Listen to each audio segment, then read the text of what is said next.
नमस्कार साथियों, आप सभी का स्वागत है एजुकेशन लाइन में। साथियों, कक्षा 10 विज्ञान का जो पेपर है वो मैं आपको यहाँ पे बताने वाला हूँ। आप सभी को बता दूँ कि आपका जो मॉडल पेपर है जो आपके बनने वाले हैं अभी टेस्ट पेपर के लिए, वो जारी हो चुके हैं।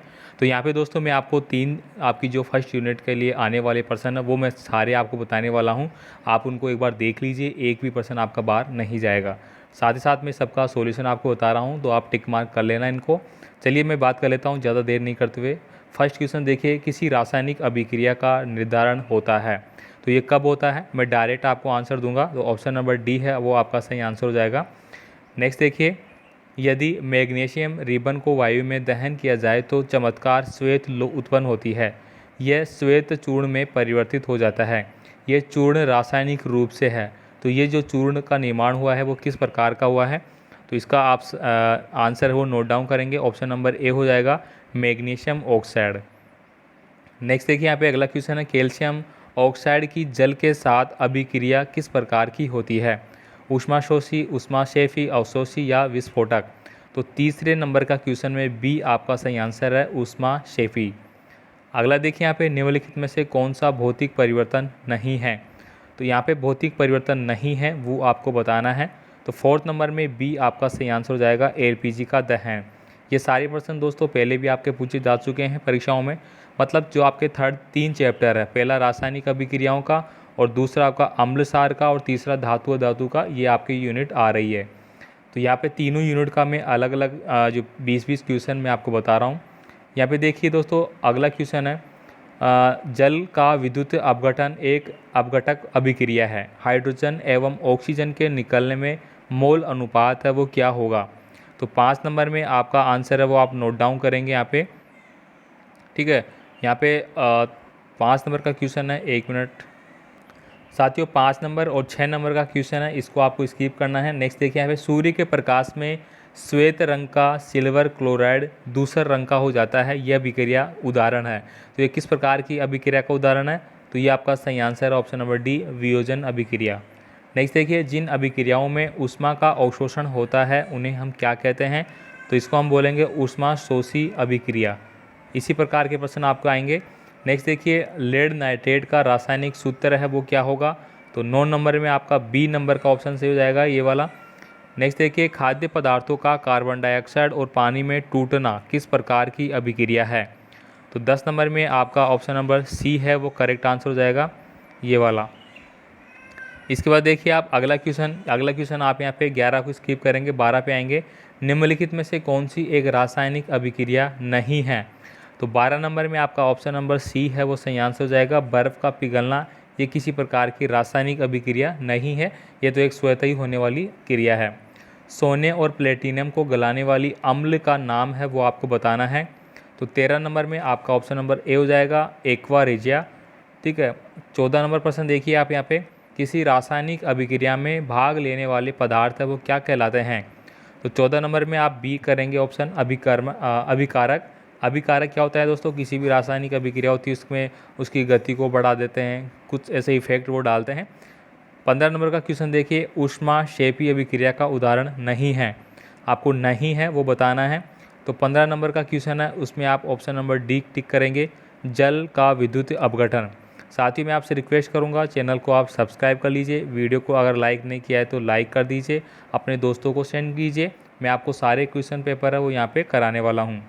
यहाँ पे देखिए 16 नंबर का क्वेश्चन देखिए, कैल्शियम कार्बोनेट ऊष्मा की उपस्थिति में वियोजित होकर देता है। तो क्या देता है ये 16 नंबर में, तो ऑप्शन नंबर डी है वो आपका सही आंसर हो जाएगा, कैल्शियम ऑक्साइड एवं carbon dioxide. 17 number question skip है। इसके बाद देखिए यहाँ पे 18 नंबर क्वेश्चन देखेंगे, जिन अभिक्रियाओं में ऊष्मा का अवशोषण होता है उन्हें हम क्या कहते हैं। तो 18 नंबर में आप भरेंगे बी, ऊष्मा शोषी। ये देखिए रिपीट हो चुका है, तो इस प्रकार के प्रश्न आपको मिलेंगे। 19 नंबर का देखिए, H2 का योग और O2 का ह्रास। मतलब H2 तो आपको ऐड करना है अभिक्रिया में और ऑक्सीजन बाहर निकलेगी, तब क्या कहलाएगा वो। तो यहाँ पे 19 नंबर में आपका ऑप्शन नंबर ए है वो सही आंसर हो जाएगा, अपचयन अभिक्रिया। मतलब अपचयन और उपचयन इनमें से पूछा गया है। लास्ट देखिए यहाँ पे 20 नंबर का क्वेश्चन है, यहाँ पे आपको पूछा गया है कि Fe2O3 + 2Al अभिक्रिया आपको दी गई है यहाँ पे ठीक है, तो इसका जो समीकरण है ऊपर दी गई अभिक्रिया का क्या रूप होगा? तो 20 नंबर में आपका ऑप्शन नंबर डी हो जाएगा, विस्थापन अभिक्रिया। इसके बाद देखिए नेक्स्ट चैप्टर के क्वेश्चन है ये, निम्नलिखित यानी कि अम्ल, क्षार और लवण के बारे में। निम्नलिखित में से कौन सा लवण क्रिस्टलन जलयुक्त नहीं है? तो फर्स्ट नंबर में आपका ऑप्शन नंबर बी हो जाएगा, खाने का सोडा। पाचन के समय आमाशय पाचक रसों का पीएच मान है वो कितना होता है? तो पाचन के समय के पूछा गया है, तो यहाँ पे ऑप्शन नंबर ए हो जाएगा, 7 से कम होता है, मतलब अम्लीय होता है वो। निम्नलिखित में से कौन सा एक क्षारक नहीं है? तो 3 नंबर में आपका ऑप्शन नंबर डी हो जाएगा, शून्य। शून्य कोई भी क्षारक नहीं है, मतलब 0 से लेके और यहाँ पे 14 तक आपकी ये होती है, यहाँ 7 होता है, तो शून्य क्या हो जाएगा, 7 से कम आपका क्या होता है, अम्ल होता है, ठीक है, और 7 से अधिक क्षार होता है, 7 के बराबर उदासीन होता है, लेकिन शून्य कोई पीएच मान होता ही नहीं। आगे देखिए निम्नलिखित में से कौन एक क्षारक नहीं है? तो 3 नंबर में आपका आंसर हो जाएगा डी। 3 नंबर में, सॉरी एक मिनट थोड़ा सा कन्फ्यूजन हो गया मैंने पढ़ने में। पाचन के समय आमाशय, ये तो 7 से कम हो गया। तीसरे नंबर का क्वेश्चन है उसमें डी हो जाएगा आपका। अगला देखिए 4 नंबर का क्वेश्चन है, बेकिंग पाउडर का रासायनिक नाम क्या है? तो बेकिंग पाउडर का रासायनिक नाम आपको पूछा है। तो फोर्थ में आपका ऑप्शन नंबर सी है वो सही आंसर हो जाएगा, सोडियम हाइड्रोजन कार्बोनेट। आगे देखिए अपच का उपचार करने के लिए निम्नलिखित में से किस औषधि का उपयोग है वो किया जाता है? तो 5 नंबर में आपका ऑप्शन नंबर सी सही आंसर हो जाएगा, एंटासिड, ठीक है, एंटासिड। नेक्स्ट देखिए अगला है 6 नंबर का, टमाटर में कौन सा अम्ल उपस्थित होता है? तो 6 में आपका ऑप्शन नंबर बी हो जाएगा, ऑक्जेलिक अम्ल, बी नंबर का ऑप्शन। 7 नंबर को स्किप करते हैं। 8 नंबर देखिए, अम्लों के लिए कौन सा कथन सत्य है? मतलब जो अम्लों की बारे में सही जानकारी देता है। तो 8 नंबर में आपका ऑप्शन नंबर डी हो जाएगा, स्वाद में खट्टे होते हैं, नीले लिटमस को लाल कर देते हैं। पीएच स्केल की परास है वो आपको पूछी गई है। तो पीएच स्केल है वो 0 से लेके और 14 तक होता है, ठीक है। तो यहाँ पे 9 नंबर में क्या हो जाएगा आपका, बी हो जाएगा। नेक्स्ट देखिए, शुष्क बुझे हुए चूने पर क्लोरीन की क्रिया से जो बनेगा वो क्या बनेगा? तो 10 नंबर में आपका ऑप्शन नंबर ए से हो जाएगा, विरंजक चूर्ण बनेगा। तो सारे क्वेश्चन दोस्तों आपके परीक्षाओं के लिए जारी हो चुके हैं। मैं आपको जो तीनों चैप्टर है तीनों का बता रहा हूँ, फटाफट आप सारे क्वेश्चनों को नोट कर लीजिए। कठोर जल को मृदु बनाने के लिए सोडियम के किस यौगिक का उपयोग है वो किया जाता है? तो 11 नंबर में आपका ऑप्शन नंबर बी आ जाएगा। 12 नंबर देखिए, सोडियम क्लोराइड के जलीय विलयन में विद्युतीय धारा का प्रभावित करने पर सोडियम हाइड्रोक्साइड बनता है। इस अभिक्रिया को हम क्या बोलेंगे? तो इसको हम बोलेंगे ऑप्शन नंबर डी, क्लोर क्षार अभिक्रिया। दही में पाए जाने वाला अम्ल कौन सा है? तो दही में दोस्तों आपका पाया जाता है लैक्टिक अम्ल, ऑप्शन नंबर सी। अगला देखिए 14 नंबर का क्वेश्चन, निम्न में से कौन सा अम्ल नहीं है? 4 ऑप्शन आपको दिए गए हैं। तो 14 में आपका ऑप्शन नंबर डी है वो सही आंसर होगा। निम्न में से कौन सा लवण है? लवण के बारे में पूछा गया है। 15 नंबर में आपको हो जाएगा ऑप्शन नंबर सी, निम्न में से कौन सा क्षार नहीं है? तो 16 में हो जाएगा आपका सी, NaCl क्षार नहीं है। इसके बाद देखिए आपका अगला क्वेश्चन है